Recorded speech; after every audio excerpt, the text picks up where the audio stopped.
Majelis Hakim menganggap kesaksian Ferdy Sambo tidak masuk akal. Menurut Majelis Hakim terdapat 3 kejanggalan dari kronologi peristiwa yang disampaikan Ferdy Sambo. Ferdy Sambo dihadirkan jaksa penuntut umum sebagai saksi dalam perkara pembunuhan Brigadir J dengan terdakwa Baradae alias Richard Eliezer, Kuat Ma'ruf dan Ricky Rizal di Pengadilan Negeri Jakarta Selatan, Rabu, tanggal 7 Desember tahun 2022. Dalam kesaksiannya ex-Kadif Propam Polri itu menuturkan peristiwa dari Magelang pada tanggal 7 Juli tahun 2022, penembakan Brigadir J pada tanggal 8 Juli tahun 2022 hingga pasca peristiwa penembakan. Namun keterangan Ferdy Sambo di sidang dinilai sebagai cerita yang tidak masuk akal oleh Majelis Hakim.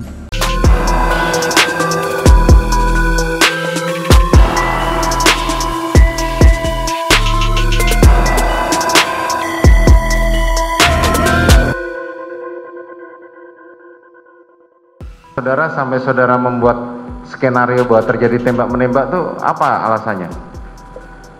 Saya memang salah yang mulia. Bukan, saya nanya dulu, gitu, salah nanti dulu. Iya. Apa alasan saudara sampai membuat skenario terpikir di dalam benak saudara bahwa harus terjadi tembak-menembak?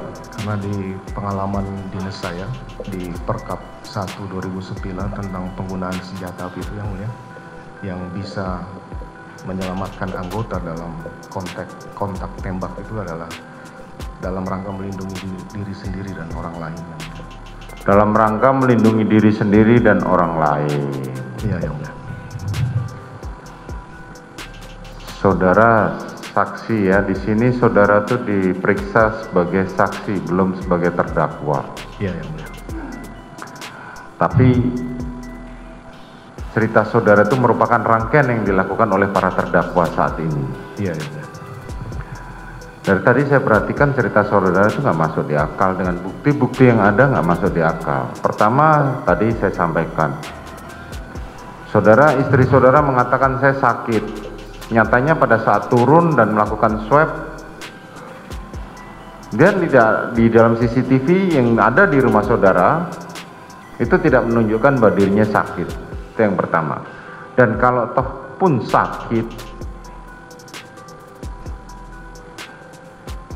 dia cukup untuk memegang, untuk ukuran saudara, dia cukup punya uang untuk pergi ke rumah sakit.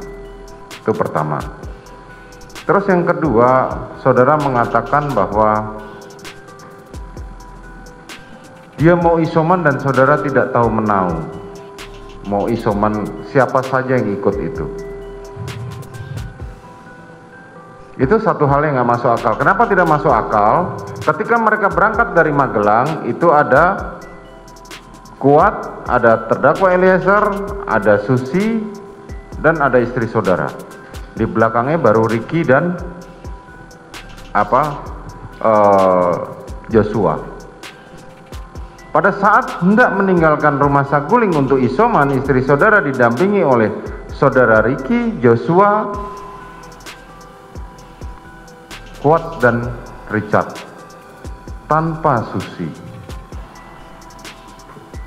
Jadi sangat lucu kalau saudara tadi mengatakan saya tidak tahu siapa yang mau diajak. Tuh, kedua. Ketiga,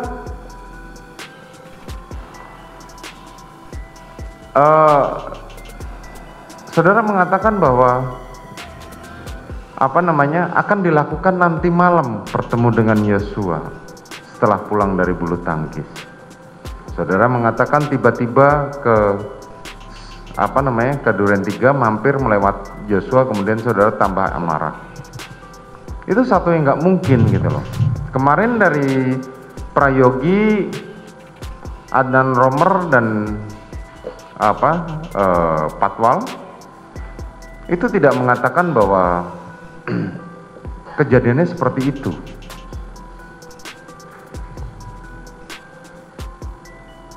Sangatlah janggal gitu loh keterangan saudara dengan fakta-fakta yang ada. Saya selalu katakan saya tidak membutuhkan pengakuan. Iya. Tapi karena saudara di sini disumpah, tolong ceritakan apa adanya. Nah, coba saudara jawab mengenai keraguan saya tadi.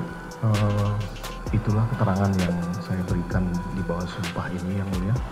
Saya mohon maaf kalau memang itu tidak sesuai dengan fakta dan pendapat dari yang mulia. Ya, saya tidak akan memaksa.